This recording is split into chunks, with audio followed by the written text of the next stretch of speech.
प्रसन्न श्रीप्रती अष्टवधान जागृत अष्टप्रधान वेष्टित न्यायालंकार मंडित शस्त्रास्त्र शास्त्र पारंगत राजनीती दुरंदर प्रौढ प्रताप पुरंदर क्षत्रिय कुलावतंस सिंहासनाधीश्वर महाराजांचा विजय असो. सर्वात प्रथम महाराजांना माझा मानाचा मुद्रा. सन्माननीय व्यासपीठ, वंदनीय गुरुजन वर्ग तसेच येथे उपस्थित माझ्या मित्रमैत्रिणींनो, तुम्हा सर्वांना शिवजयंतीच्या हार्दिक शुभेच्छा. माझे नाव पार्वती टेंबे आहे. मी ऑर्किड पब्लिक स्कूल इयत्ता दुसरी ची विद्यार्थिनी आहे. मी आज माझे तुमचे महाराष्ट्राचे आणि संपूर्ण जगाचे दैवत छत्रपती महाराज यांची यशोगाथा सांगणार आहे.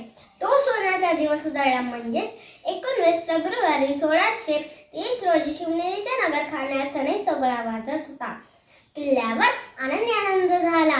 बाळाचे बारसे झाले. शिवनेरी किल्ल्यावर जन्म झाला म्हणून बाळाचे नाव शिवाजी असे ठेवले.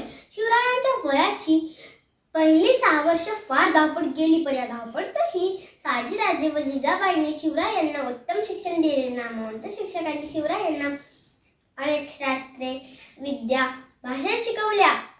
अनेक विद्या शिवरायांनी अवगत केल्या. 1645 साली एक विलक्षण घटना घडली. रायरेश्वराच्या मंदिरात सवंगड्यांसोबत स्वराज्य स्थापनेची शपथ घेतली. स्वराज्याची घौडदौड सुरू झाली. शिवरायांनी गनिमी कावळ्या तंत्राचा वापर करून अनेक किल्ले सर केले. शिवरायांची थोरवी सर्वत्र पसरली. त्यांच्या पराक्रमाची पोवाडे देशाकडे पारीतून घुमू लागले. अफजल खान, सिद्दी जोहर, शाहिस्ते खान अशा सरदारांना चांगलाच धडा शिकवला.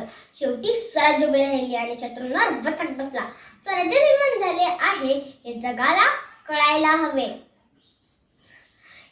शिवरायांनी राज्याभिषेक करून घेण्याचे ठरवले.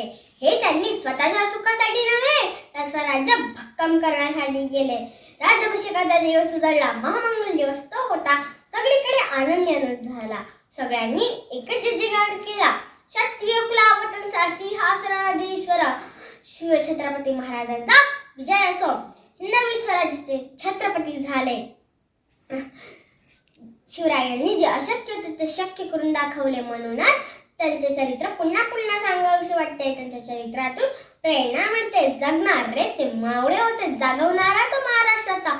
जगणारे ते मावळे होते, जागवणारा तो महाराष्ट्र होता. स्वतःच्या कुटुंबाला विसरून रयतेची मायने काळजी घेणारा फक्त माझा शिवभाव होता. फक्त माझा शिवभाव होता.